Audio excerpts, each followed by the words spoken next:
Salam saudaraku, hari ini saya mau mengajak kita belajar nasihat kehidupan dari Raja Salomo di dalam Pengkhotbah pasal yang kedua, ayat yang ke-21 mulai sampai dengan ayat 26. Saya membacakannya dengan cepat.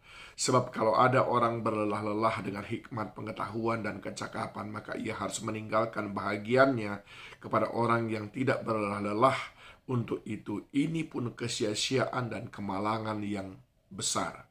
Apakah faedahnya yang diperoleh manusia dari segala usaha yang dilakukannya dengan jerih payah di bawah matahari dan dari keinginan hatinya? Seluruh hidupnya penuh kesedihan dan pekerjaannya penuh kesusahan hati. Bahkan pada malam hari hatinya tidak tentram. Ini pun sia-sia. Tak ada yang lebih baik bagi manusia daripada makan dan minum dan bersenang-senang dalam jerih payahnya. Aku menyadari bahwa ini pun dari tangan Allah. Karena siapa dapat makan dan merasakan kenikmatan di luar dia? Karena kepada orang yang dikenannya, ia mengurniakan hikmat, pengetahuan, dan kesukaan. Tetapi orang berdosa ditugaskannya untuk menghimpun dan menimbun sesuatu yang kemudian harus diberikannya kepada orang yang dikenan Allah. Ini pun kesia-siaan dan usaha menjaring angin. Saya mau berikan pertanyaan kepada saudara. Apakah saudara masuk dalam kelompok manusia yang sekalipun orang percaya, tapi masih menggantungkan seluruh harapan saudara kepada harta dunia? Apakah saudara masih masuk dalam kategori orang yang menghabiskan umur saudara hanya untuk mengejar apa yang akan saudara tinggalkan kelak? Apakah saudara masuk dalam kelompok manusia yang tujuan hidupnya mendapatkan kesenangan-kesenangan jasmani?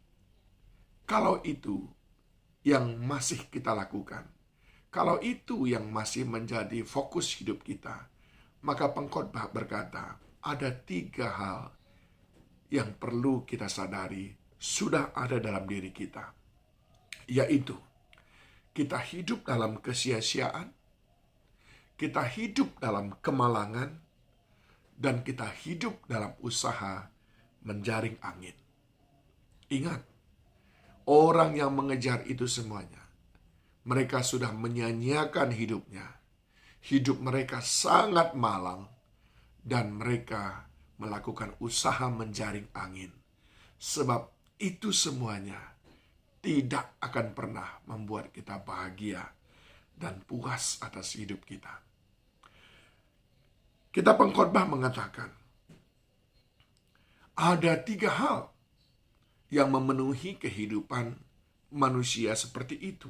Ayat 21.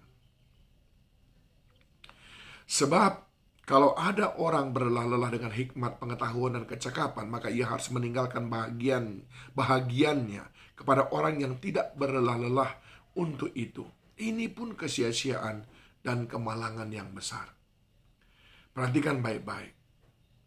Apa isi hidup manusia? Ayat 23. Seluruh hidupnya, 1, penuh kesedihan. 2, pekerjaannya penuh kesusahan hati. 3, bahkan pada malam hari pun hatinya tidak tentram. Bayangkan baik-baik. Kalau kita masih fokus kepada keduniawian, kalau kita masih fokus mengejar harta, jabatan, kekuasaan, Alkitab sudah mengatakan bahwa hidup kita menyedihkan, bahwa pekerjaan kita akan susah dan berat rasanya. Dan karena itu, kita nggak bisa tidur. Apakah saudara orang yang susah tidur? Jangan-jangan karena prinsip hidup yang kita miliki masih salah total. Saudaraku yang dikasihi Tuhan, bahkan yang lebih menyedihkan lagi, Alkitab berkata, ayat 26, karena kepada orang yang dikenannya, ia mengaruniakan hikmat, pengetahuan, dan kesukaan. Tapi orang berdosa ditugaskannya untuk menghimpun dan menimbun sesuatu yang kemudian harus diberikannya kepada orang yang dikenan Allah. Bayangkan, kalau saudara masih masuk dalam kelompok orang yang mengejar duniawi, saudara seperti kuda pacu. Saudara seperti pekerja borongan, saudara seperti orang yang masuk dalam kerja paksa, saudara seperti Aaron bagi orang yang dikenan Tuhan. Saudara sibuk mengumpulkannya, saudara sibuk mengusahakannya, tapi Tuhan memberikannya kepada seseorang, kepada siapa saja yang berkenan kepadanya. Bukan kita yang menikmatinya. Bukankah ini sebuah kesia-siaan, kemalangan, dan usaha menjaring angin? Tetapi Tuhan memperhatikan orang yang berkenan kepadanya. Dan Tuhan mengaruniakan 3 hal kepada mereka, yaitu hikmat, pengetahuan, dan kesukaan.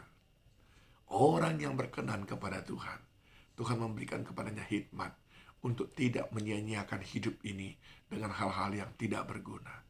Saudaraku yang dikasihi Tuhan, orang yang berkenan kepada Tuhan, Tuhan berikan pengetahuan bahwa nilai hidup ini, arti hidup ini, bukan terletak pada apa yang kita punya, tapi terletak kepada siapa kita bersandar sepenuhnya.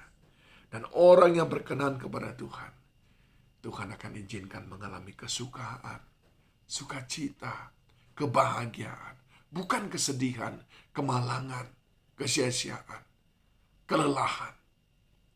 Kiranya firman Tuhan ini menegur kita pada hari ini untuk kembali meluruskan tujuan-tujuan hidup kita seperti yang Allah mau. Tuhan memberkati kita semuanya.